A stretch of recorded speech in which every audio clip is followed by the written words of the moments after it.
Halo, pada kesempatan kali ini kami ingin mempresentasikan bab 9, yaitu tentang kesejahteraan global tenaga kerja, sistem informasi global, sumber daya manusia, dan struktur manajemen sumber daya manusia internasional. Kami dari kelompok 8 yang beranggotakan Resti Trisetia, Alvin Setiawan, Yovita, dan Putri Takia. Adapun dosen pengampunya yaitu Ibu Lis Andriani, SE MSI. Mata kuliah MSDM Internasional.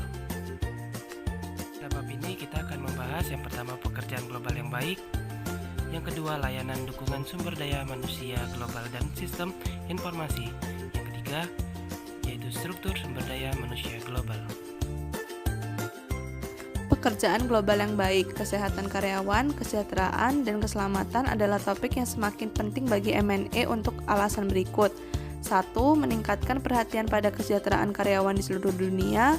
2. Meningkatnya jumlah karyawan yang berpotensi beresiko karena meningkatnya perdagangan global.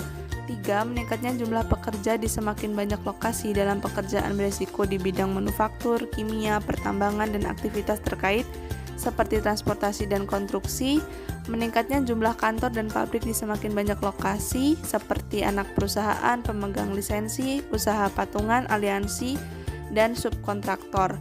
5. Meningkatnya jumlah pelancong bisnis secara umum. 6. Meningkatnya jumlah orang dalam penugasan internasional jangka pendek dan jangka panjang ke semakin banyak negara, seringkali dengan keluarga mereka. 7. Meningkatnya masalah dengan kerusuhan sipil dan terorisme global. 8. Peningkatan faktor resiko.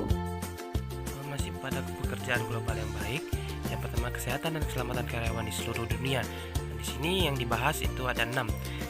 Di antaranya statistik kesehatan dan keselamatan, hukum dan standar kesehatan dan keselamatan, kebijakan ramah keluarga dan keseimbangan kerja hidup, kemudian acquired immune deficiency syndrome atau AIDS, kesehatan dan keselamatan untuk penerima tugas internasional, masalah kesehatan dan keselamatan khusus untuk pelancong bisnis dan pihak internasional, dan yang terakhir yaitu kematian saat bertugas. Selanjutnya yang kedua yaitu ada manajemen krisis. Pertama ada nilai resikonya, yang kedua siapkan rencana manajemen krisis, ketiga orientasi dan pelatihan, yang keempat ringkasan perencanaan dan pelaksanaan manajemen krisis. Layanan dukungan sumber daya manusia global dan sistem informasi. Yang pertama ada penelitian sumber daya manusia internasional. Layanan dukungan utama di banyak perusahaan besar adalah riset SDM. Aktivitas yang dikelola biasanya dengan gelar PhD dalam psikologi industri dengan misi untuk mempelajari dan memverifikasi pentingnya kontribusi program di SDM. Yang kedua, sistem informasi sumber daya manusia internasional. Ketika perusahaan menginternasionalkan operasi bisnis mereka akhirnya mencapai intinya di mana mereka perlu menginternasionalkan sistem informasi mereka.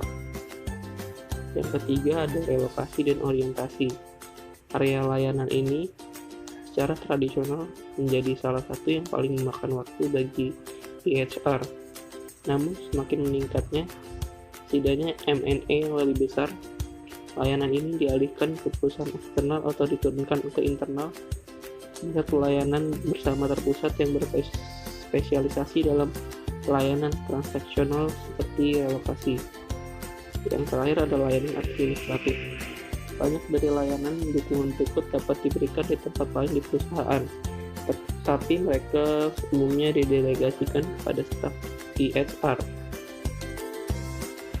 Struktur sumber daya manusia global. Yang pertama ada tantangan sumber daya manusia global. Sejumlah masalah yang menyajikan tantangan strategis untuk fungsi HR secara keseluruhan mulai timbul. Yang pertama ada realisasi yang berkembang. Kedua ada peningkatan jumlah masalah hubungan karyawan. Yang ketiga globalisasi dan perdagangan bebas. Yang keempat terlalu sedikit konsistensi dalam infrastruktur SDM. Yang kelima keinginan karyawan dunia selalu berubah. Yang berikutnya ada perubahan perusahaan multinasional baru organisasi sumber daya manusia. Yang pertama ada profesionalisasi sumber daya manusia internasional. Yang kedua sertifikasi sumber daya manusia global. Yang ketiga, mempersempit kesenjangan kompetensi sumber daya manusia internasional. Yang keempat, praktek sumber daya manusia internasional yang baru. Yang kelima, mengembangkan keberlanjutan sumber daya manusia internasional. Yang keenam, pekerjaan SDM internasional di masa depan. Kesimpulan, bab ini telah membahas 3 topik yang sangat penting bagi profesional IHR, yakni kesejahteraan karyawan, layanan dukungan IHR, dan struktur baru HR global. Pertama, bab yang dijelaskan, M&A harus memahami dan menangani kesehatan, keselamatan lokal dan internasional, peraturan dan kebutuhan, keamanan, serta mengembangkan program dan kebijakan yang melindungi mereka tenaga kerja global di banyak lokasi mereka. Kedua, bab tersebut menjelaskan 4 layanan dukungan khusus yang disediakan oleh IHR perusahaan internasional seperti penelitian HR, informasi IHR Global System, layanan relokasi, dan layanan administrasi khusus, contohnya penyediaan terjemahan, layanan kantor, dan pengembangan informasi tentang perbankan lokal, serta layanan transportasi untuk pelancong bisnis dan penerima tugas internasional.